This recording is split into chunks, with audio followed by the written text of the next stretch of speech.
حالات میں خصوصاً جہاں فلسطین کے مسلمانوں کو بے گھر کیا جا رہا ہے اور مشکلات پیدا کی جا رہی ہیں اور ان پہ ظلم و ستم کے پہاڑ توڑے جا رہے ہیں، ایسی صورت میں ایک مسلمان قوم اور ایک امت محمدیہ کے فرد ہونے کے ناطے ہماری کچھ ذمہ داریاں ہیں، اور ان ذمہ داریوں سے مسلمان کو اپنے آپ کو عہدہ براں اور بے فکر سمجھنا یہ جائز نہیں ہے۔ اس لیے کہ گزشتہ جمعے بھی یہ بات ہوئی تھی کہ پوری امت محمدیہ ایک جسم ہے، اور یہ قومیت کی باتیں، تعصب کی باتیں کہ جی ہم تو بر صغیر کے لوگ ہیں، عرب سے ہمارا لینا دینا کچھ نہیں، یہ باتیں یہ وہ پرانی فرسودہ اور بیکار سوچ ہے جس سوچ نے اس پورے عالم کو آپس میں تقسیم کر کے رکھا تھا۔ ہر ملک، ہر شہر ایک چھوٹی ریاست ہوتی تھی اور وہ آس پاس کے تمام پڑوسیوں کے خون کے پیاس سے رہتے تھے۔ صرف مکہ کے اندر ہی ایک شخص نے دوسرے شخص کے اوپر کہا کہ اگر تم میں ہمت ہے تو مجھے یہاں سے ہٹا کے دکھاؤ، اور اس بات پہ لڑائی شروع ہوئی اور 100 سال تک وہ جنگ چلتی رہی۔ اس قسم کے ان کی جہالتیں تھیں اور اس قسم کی آپس میں دشمنیاں موجود تھیں۔ اللہ تعالیٰ نے کتنا بڑا فضل اور احسان کیا کہ آج ہم ایسا نقطہ کہ جس میں کوئی رنگ کا فرق نہیں ہے، لا فضل لعربی علی عجمی الا بالتقوی، کسی زبان کا فرق نہیں، کسی قومیت کا فرق نہیں، کسی قبیلے کا فرق نہیں، کسی بھی طریقے کے ایسی چیزیں کہ جو عام طور پہ نسلیت، عصبیت اور تعصب کی دکانوں پہ بکتی ہیں، ہمارے دین میں ان کی گنجائش موجود نہیں ہے۔ بلکہ جناب رسول اللہ صلی اللہ علیہ وسلم کی خدمت میں جو صحابہ رہے ہیں ان میں حبشی بھی تھے، ان میں رومی بھی تھے، ان میں فارسی بھی تھے، اور ان میں عرب بھی تھے، ان میں سندھ کے اور ہندوستان کے صحابہ بھی موجود تھے۔ اور یہی وہ اصل چیز ہے جس سے مغرب کو ڈر لگتا ہے اور جس سے مغرب کو خوف آتا ہے۔ ان کے 50 ملک آپس میں ایک ہو جائیں اور ایک ہو کے اسلام کے خلاف آپریشن کریں، لڑائی کریں، تو یہ کوئی بری بات نہیں ہے، بلکہ یہ تو عین ضروری ہے۔ اور اسلام کے اگر 50 نہیں 5 ملک بھی آپس میں متحد ہو جائیں تو دنیا میں آگ لگنے لگتی ہے، دنیا والوں کی آنکھیں نکل آتی ہیں، دنیا والوں کی راتوں کی نیندیں اڑ جاتی ہیں۔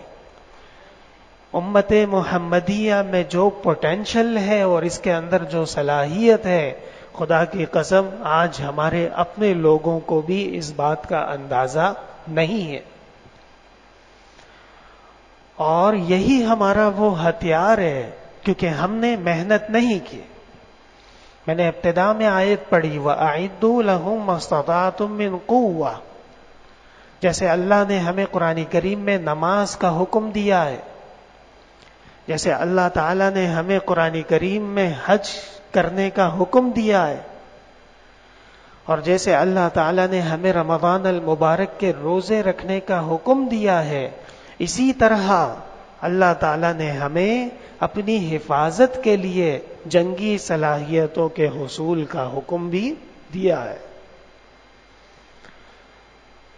اگر ہمارے پاس ایسی صلاحیتیں موجود ہوتی کہ ان کا آنے والا بم، ان کا آنے والا ڈرون، ان کا آنے والا میزائل وہ راستے میں ہی رک جاتا تو آج حالات ایسے نہیں ہوتے اور اتنی بے سر و سامانی کا عالم نہیں ہوتا۔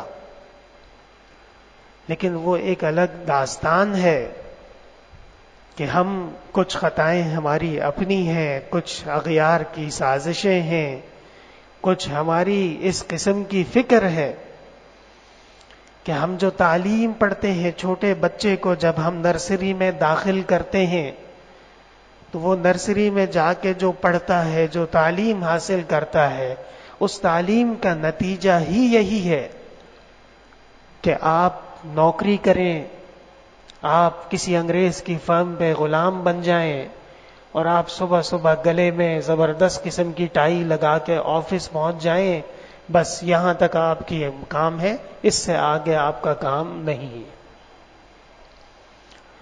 یہی تو وہ فرق ہے جو 1400 سال سے امت کو سمجھا رہے ہیں۔ آج ہماری آبادی کروڑوں میں ہو چکی ہے، لیکن کام کے افراد کدھر ہیں؟ ہرگز نہیں۔ کتنے سائنسدان آج تک پیدا ہوئے ہیں؟ ذرا دکھا دیجیے۔ کتنے اسکالر پیدا ہوئے؟ بتائیے۔ کتنے مصنفین اور محققین جو پورے عالم میں مانے جاتے ہوں کہ موجود ہیں، کدھر ہیں؟ ہم نے خود اپنے گھر کو ایسی آگ لگا دی ہے کہ اس آگ کا نقصان بہت دور تک ہمیں پہنچا رہا ہے، لیکن ہمیں اس بات کا اندازہ نہیں ہے۔ اس گھر کو آگ لگ گئی، گھر کے چراغ سے قرآن کو چھوڑ دیا، حدیث کو چھوڑ دیا، فقہ کو چھوڑ دیا، دینداری چھوڑ دی، لے دے کے بمشکل ہفتے میں ایک دن مسجد چلے جائیں، جمعے کی نماز پڑھ لیں، بہت بڑی بات ہے، اس کے علاوہ کوئی ضرورت نہیں ہے۔ یہی وہ وجہ ہے کہ جو میں آپ سے کہہ رہا ہوں کہ مسلمانوں کی ذمہ داریاں ہیں، اور اس میں سے پہلی ذمہ داری یہ ہے کہ اسلام کے خلاف سازش ہوئی ہے، مسلمانوں کے خلاف نسل کشی ہو رہی ہے، جینوسائیڈ ہو رہا ہے، اس لیے ہم اپنی کوتاہیوں کو ختم کر دیں اور ہم ایک بہترین مسلمان بننے کی کوشش کریں۔ یہ ہماری پہلی ذمہ داری ہے۔ وہ چھوٹا بچہ جو اپنے گھر کے ملبے کے اوپر بیٹھ کے کہہ رہا ہے کہ مجھے اللہ پہ یقین ہے اور مجھے رسول اللہ صلی اللہ علیہ وسلم کی بشارتوں پہ یقین ہے، اور میں دنیا کے ان ناخداؤں سے اور ان جھوٹے معبودان باطلہ سے نہیں ڈرتا ہوں، تو یہ ایمان جب اللہ نے اس چھوٹے بچے کو نصیب کر دیا ہے تو یہ ایمان آج ہمارے جوانوں کو، ہمارے بڑوں کو کیوں نصیب نہیں ہوتا ہے؟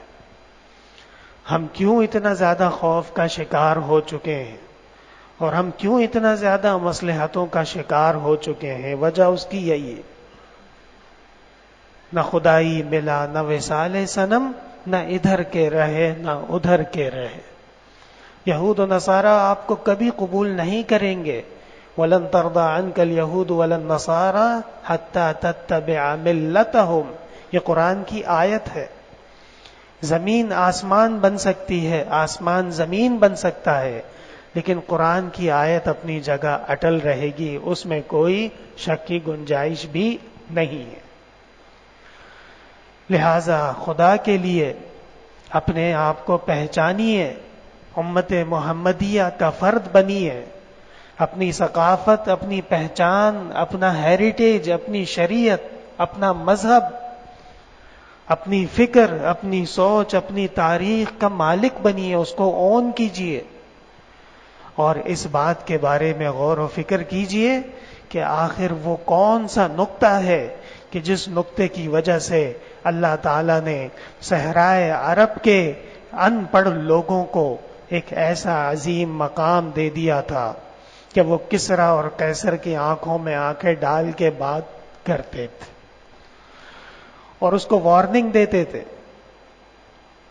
روم کے بادشاہ نے جب شرارت کی، حضرت معاویہ رضی اللہ تعالی عنہ نے اس کو خط لکھا، اور خط میں اس کو جو مخاطب کیا تو سب سے پہلے لکھا، اے روم کے کتے، یاد رکھو اگر تم نے ہمارے اختلافات سے غلط فہمی سمجھی تو ہم تمہاری ایسی پٹائی لگائیں گے کہ تمہیں سر چھپانے کی جگہ نہیں ملے گی۔